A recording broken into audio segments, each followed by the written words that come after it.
કબીર અને મીરા, કાયદાએ તમને બંનેને પોતાના નિર્ણય પર ફરી વિચાર કરવા માટે જે 6 મહિનાનો સમય આપ્યો હતો તે આજે પૂરો થાય છે. શું તમે બંને હજુ પણ અલગ થવાના નિર્ણય પર કાયમ છો? શું તમને ખરેખર છૂટાછેડા જોઈએ છે? ફેમિલી કોર્ટના શાંત રૂમમાં જજ વિક્રમસિંહ રાઠોડનો ગંભીર અવાજ ગુંજ્યો. કબીરે રૂખાશથી કહ્યું, જી જજ સાહેબ, હું આ સંબંધથી મુક્ત થવા માંગુ છું. હવે એક દિવસ પણ સાથે રહેવું શક્ય નથી. જજ સાહેબે મીરા તરફ જોયું. મીરા દીકરી, તારું શું કહેવું છે? મીરા શાંત પણ મક્કમ અવાજે બોલે છે, જો કબીરને મારાથી છુટકારો જોઈતો હોય તો હું પણ કાગળો પર સહી કરવા તૈયાર છું, પણ મારી એક શરત છે. આખો કોર્ટરૂમ સ્તબ્ધ થઈ ગયો. વકીલો પરસ્પર ગણગણાટ કરવા લાગ્યા. મીરાએ કહ્યું, હું ઈચ્છું છું કે આ સંબંધનો સત્તાવાર અંત આવે એ પહેલા આજની છેલ્લી રાત હું મારા પતિ કબીર સાથે વિતાવવા માંગુ છું, એક જ ઓરડામાં, બિલકુલ એકલા, એક સામાન્ય પતિ પત્નીની જેમ. મીરાના પિતા આ સાંભળીને ગુસ્સે થઈ ગયા. મીરા, આ શું પાગલપન છે? જે માણસે તને તરછોડી દીધી તેની સામે આવી શરત મૂકતા તને આપણા પરિવારની આબરૂનો ખ્યાલ નથી? પરંતુ મીરાની નજર માત્ર જજ સાહેબ પર ટકેલી હતી. જજ સાહેબે કબીર સામે જોયું. કબીરે નજર ચુરાવતા કહ્યું, ઠીક છે, જો આ છેલ્લી રાતના નાટક પછી આ કાયમ માટે મારી જિંદગીમાંથી જતી રહેતી હોય તો મને મંજૂર છે. જજ સાહેબે હથોડો પછાડ્યો અને બીજે દિવસે સવારે 11 વાગ્યાનો સમય આપ્યો. માઉન્ટ આબુ, જેની વાદીઓમાં કબીર અને મીરાની પ્રેમ કહાની શરૂ થઈ હતી. કોલેજના દિવસોમાં શરૂ થયેલો પ્રેમ લગ્નના પવિત્ર બંધનમાં બંધાયો હતો. શરૂઆતના 3 વર્ષ ખૂબ સુંદર હતા. દરરોજ સાંજે નકીલે કિનારે ફરવું, એકબીજાના હાથોમાં હાથ પોરવીને ભવિષ્યના સપના જોવા. મીરા કહેતી કે કબીર તેના જીવનની સૌથી મોટી ખુશી છે. પરંતુ લગ્નના 4થા વર્ષમાં બધું બદલાઈ ગયું. કબીર નાની નાની વાતો પર ગુસ્સો કરવા લાગ્યો. મોડે ઘરે આવવું, મીરાની ઉપેક્ષા કરવી તેનો રોજનો નિયમ બની ગયો હતો. મીરા રાતોની રાતો રડતી હતી, પણ કબીરનું દિલ ન પીગળ્યું.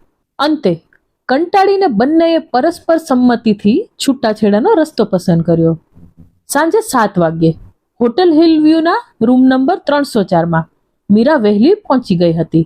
તેણે રૂમને લાલ ગુલાબથી સજાવ્યો હતો, જે કબીરને ખૂબ ગમતા. મીરાએ એ જ મરૂન રંગની સાડી પહેરી હતી જે કબીરે તેને પહેલી એનિવર્સરી પર આપી હતી. દરવાજો ખુલ્યો અને કબીર અંદર આવ્યો. તેનો ચહેરો ફીકો હતો. બંને વચ્ચે લાંબી ખામોશી હતી. મીરાએ કબીરને આદુ એલચીની ગરમ ચા આપી. ચાનો કપ પકડતા જ કબીરના હાથ ધ્રુજ્યા. કબીરે કહ્યું કઠોળ અવાજમાં, આ બધું સજાવટ કરવાનું શું નાટક છે મીરા? તને લાગે છે કે આનાથી મારો નિર્ણય બદલાઈ જશે? મીરા નજીક આવીને કહે છે, હું તારો નિર્ણય બદલવા નથી આવી કબીર. હું તો બસ એ જાણવા આવી છું કે મારો એ જૂનો કબીર ક્યાં ખોવાઈ ગયો. તારી આંખો આટલું જૂઠ કેમ બોલી રહી છે? મીરાએ જેવો કબીરના ખભા પર હાથ મૂક્યો, કબીર ધ્રુજી ઉઠ્યો. મીરાએ જોયું કે કબીર ખૂબ જ કમજોર થઈ ગયો હતો.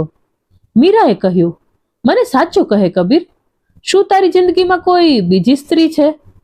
કબીર જોરથી ચિલ્લાયો, હા, કોઈ બીજી છે અને હું તારાથી નફરત કરું છું. ચાલી જા મારી જિંદગીમાંથી. પણ એ જ ક્ષણે કબીરને ભયાનક ઉધરસ ઉપડી. એ હાંફવા લાગ્યો અને ખિસ્સામાંથી સફેદ રૂમાલ કાઢી મોઢા પર દબાવી દીધો. જ્યારે તેણે રૂમાલ હટાવ્યો ત્યારે મીરાની નજર એ રૂમાલ પર પડી. એ રૂમાલ લોહીથી લાલ થઈ ગયો હતો. મીરા ચીસ પાડીને બોલી, કબીર, આ લોહી? તારો આ પીળો પડેલો ચહેરો? તું આટલો કમજોર કેમ થઈ ગયો છે? તને મારા પ્રેમની કસમ, સાચું કહે. કબીરની હિંમત તૂટી ગઈ. એ ઘૂંટણભેર જમીન પર બેસી ગયો અને નાના બાળકની જેમ રડવા લાગ્યો. મીરાએ તેને ગળે લગાવી લીધો. કબીર ધ્રુજતા અવાજે બોલ્યો, મીરા, મને ફેફસાનું કેન્સર છે અને એ પણ છેલ્લા સ્ટેજ પર. ડોક્ટરો હવે માત્ર 3 થી 4 મહિનાનો સમય આપે છે.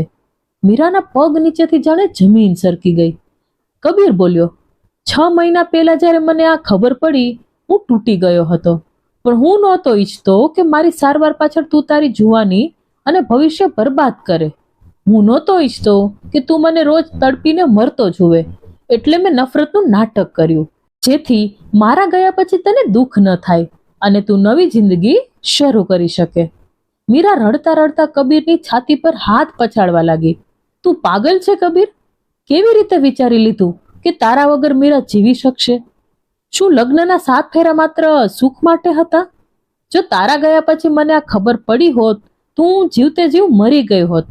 એ આખી રાત હોટલના ઓરડામાં કોઈ વાસના નહોતી, માત્ર 2 આત્માઓનું મિલન હતું. મીરાએ આખી રાત કબીરનું માથું પોતાના ખોળામાં રાખ્યું અને કબીરે પોતાના વર્ષોનું દર્દ મીરા સાથે ઠાલવી દીધું. બીજે દિવસે સવારે 11 વાગે કોર્ટ ફરી ભરાય. આખો કોર્ટ રૂમ નિર્ણય સહીની રાહ જોતો હતો. કબીર અને મીરા કઠેડામાં આવ્યા, પરંતુ આજે દ્રશ્ય અલગ હતું. મીરાએ કબીરનો હાથ મજબૂતાઈથી પકડી રાખ્યો હતો. જજ સાહેબે કહ્યું, તો કબીર અને મીરા, તમે શું નિર્ણય લીધો? મીરાએ ગર્જના સાથે જવાબ આપ્યો, ના જજ સાહેબ, અમારે છૂટાછેડા નથી જોઈતા. હું આ અરજી પાછી ખેંચું છું. મીરાના વકીલ અને પિતા ચોંકી ગયા. જજ સાહેબે કહ્યું, મીરા, કોર્ટનો સમય કિંમતી છે. અચાનક એવું તે શું બદલાઈ ગયું? મીરાએ કહ્યું, જજ સાહેબ, ગઈકાલે રાત્રે મને એ સત્યની ખબર પડી કે મારા પતિ મારી પાસે છૂટાછેડા માત્ર એટલા માટે માંગતા હતા કારણ કે તેઓ મને ખૂબ પ્રેમ કરે છે. મારા પતિ કબીર કેન્સરના છેલ્લા સ્ટેજ પર છે. તેઓ નહોતા ઈચ્છતા કે હું વિધવા બનીને રડું, એટલે તેઓ મને દૂર કરતા હતા. પણ જજ સાહેબ, ભારતીય નારીનો પ્રેમ કાગળના ટુકડાઓ પર નિર્ભર નથી હોતો. જો તેમની પાસે માત્ર 4 મહિના છે, તો હું એ 4 મહિનાની એક સેકન્ડ તેમની પત્ની બનીને તેમની સેવામાં વિતાવવા માંગુ છું. હવે મોત સિવાય અમને કોઈ અલગ નહીં કરી શકે. આખી કોર્ટમાં સન્નાટો છવાઈ ગયો. પથ્થરદિલ વકીલની આંખમાં પણ આંસુ આવી ગયા.